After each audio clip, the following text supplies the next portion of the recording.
저 그림 보이시죠? 참담하죠? 한중일 공동특별전 동아시아 7기 특별전을 개최한 게 7월 10일이에요. 저거 과학적으로 문제 있는 거 아니에요?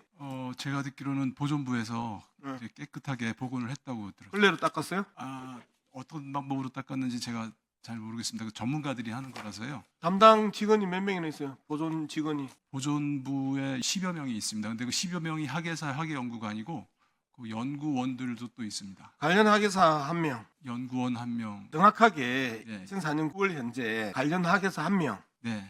그다음에 고무직 1명입니다. 네. 그리고 이분들이 기본적으로 보존 처리하는 월 횟수가 2점 정도 겨우겨우 보존 처리합니다. 그런데 무려 7점을 이분들이 불과 며칠 만에 싹 다 보존 처리를 해버려요. 가능해요? 이게 제소관이 보존부가 학예실에 있어서요. 예, 그러면 의원님. 관장님 대답해 보세요. 자, 위에서 낙스나 이런 산성 물질들, 화학 액체들이 흘러내려왔어요. 그리고 저런 상황이 벌어졌어요. 성분 조사해 보셨어요? 어떤 액체에 화공약품에 오염됐는지 성분 조사해 보셨어요? 제가 그때는 아니었지만 제가 보고받은 바를 가지고 제가 아는 수준에서 설명드리도록 하겠습니다. 일단 보고받기는 위에서 물이 내려왔는데 아니 제가 말씀드렸잖아요. 오염 물질의 성분을 분석하셨냐고요. 보존과학 안 했냐만 해주세요. 저도 시간이 별로 없어서 지금 이 내용이 엄청 길어요. 제가 그까지는 반응 안 했습니다. 성분 분석을 했었으면 성분 분석을 했다고 관장이나 단장한테 보고를 했겠죠. 성분 분석 안 됐어요. 저희들 취재한 바에 따르면.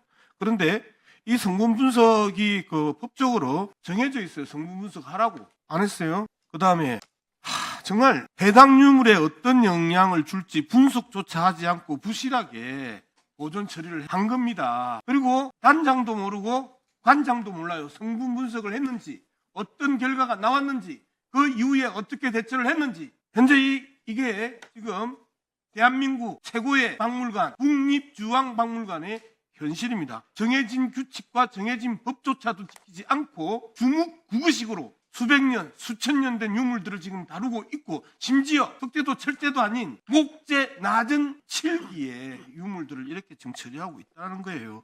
어떻게 2개월 만에 유물 보존 처리를 갖다가 7점이나 그것도 목재가 피해를 입었는데 7점이나 완료했다고 보고를 할 수 있어요? 제가 그러면 잠시 보완 말씀을 드리겠습니다.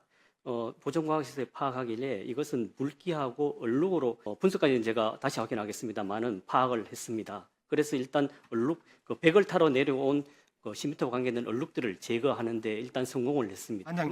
단장님, 우리 집 화장실이 윗집에서 물 내려온 거 걸레로 닦는 게 국립중앙박물관의 규칙이고 법입니까? 걸레로 닦지 않고요. 제가 다시 아니, 예. 지금 그 정도 수준으로 이야기하시는 거예요. 어떤 물질에 오염됐는지, 그 물질의 성분이 뭔지, 그 성분에 맞춘 제대로 된 다른 약품으로 문제를 해결했는지, 보존을 시켰는지 이 기본적인 내용이 하나도 없어요. 그리고 나서 지금 두 분이 나와가지고 하시는 이야기는 주묵구구식 구태의원 그 이야기를 하시는 거예요. 여러분들의 일처리 방식들에 대해서 문제 제기를 하는 겁니다. 법대로 하세요. 제발. 단장, 예. 예산은 얼마입니까? 1년 예산. 2,340억입니다. 내년에. 올해는 천문학적 숫자죠. 그런데 그 천문학적 숫자의 예산을 가지고 이거 일을 하는데 그 식당 사진 올릴 수 있나요? 저 보세요. 수장고 2층에 식당이 있습니다. 수장고 2층에 식당이 있는데 저 바닥 안 보세요. 저 배관 좀 보세요. 상식적으로 저는 수장고 2층에 폐수가 사용되는 식당을 운영하는 것도 이해가 안 되고 그 식당이 언제든지 아래층에 유물을 훼손시킬 수 있다는 것은 누가 봐도 삼척 동자가 예상되는 문제임에도 불구하고 저 정도 수준에서 관리를 했었어요. 다시 띄워주세요. 저 그림. 한번 보세요. 저 그림. 양쪽 다 그림 보면 썩어 문드러지는 배수관들이 어떻게 수장고 위에 저런 것들을 운영을 하면서 거기서 사고가 났는데 일주일 전에 경보가 들어왔는데 그 부분에 대해서 아무 말을 안 합니까? 대책을 안 세웁니까? 그리고 사고를 칩니까? 그리고 심지어 사고 난 7점에 불과 2개월 만에 다 보존 완료했다고 또 거의 보고를 합니까? 그 다음날 유인촌 장관 왔었죠? 예, 장관이 오셔서 당시 관장께서 보고를 했습니다. 확인하기도 믿기도 어려운데 어쨌든요. 지금 관장님하고 단장님이 오전 내용에서 위정들이 있었습니다. 어떤 위정들이 있었는지 제가 잠시 설명을 하고 마무리하도록 하겠습니다. 국립중앙박물관이라는 많은 국민들이 그냥 믿고 맡기는 그런 전문 영역의 박물관에서 관리규정 29조 모든 출입 관리 인원은 기록을 남기게끔 되어 있음에도 불구하고 19일과 20일 누수 탐지업체를 출입시키고도 기록하지 않았습니다. 실제 누수 발생 사실 또한 기록회의에서나 한 줄도 기록하지 않았습니다.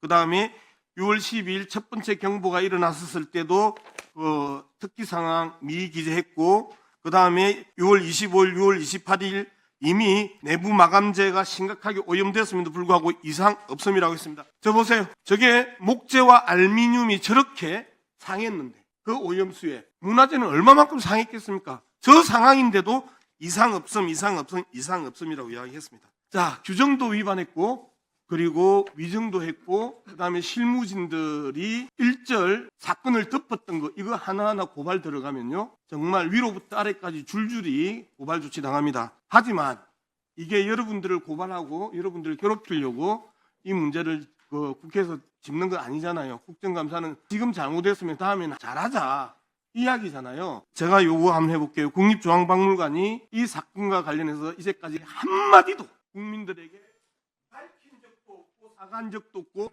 재발 방지 조치에 대한 입장을 천명한 적도 없어요. 관장님, 대국민 사과하셔야 되고요. 재발 방지 대책 내놔야 되고요. 그리고 시스템적으로 이 문제를 어떻게 해결할 것인지에 대한 해결 방안도 구체적으로 내놔야 되겠죠. 하실 겁니까? 안 그러면 저하고 끝까지 한번 또 진실게임 해보실라 합니까?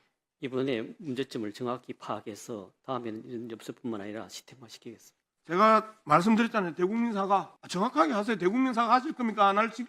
예, 여기에 대해서 정확하게 다시 한번 파악해서 하겠습니다. 사과하지 마세요. 제가 예. 다 파악해가지고 지금 다 알겠습니다. 가르쳐줬는데 대국민 사과 하실 거예요? 안 예, 하실 거예요? 하겠습니다. 재발 방지를 위한 구체적인 조치 공개적으로 발표하실 거예요? 안 하실 거예요? 하겠습니다.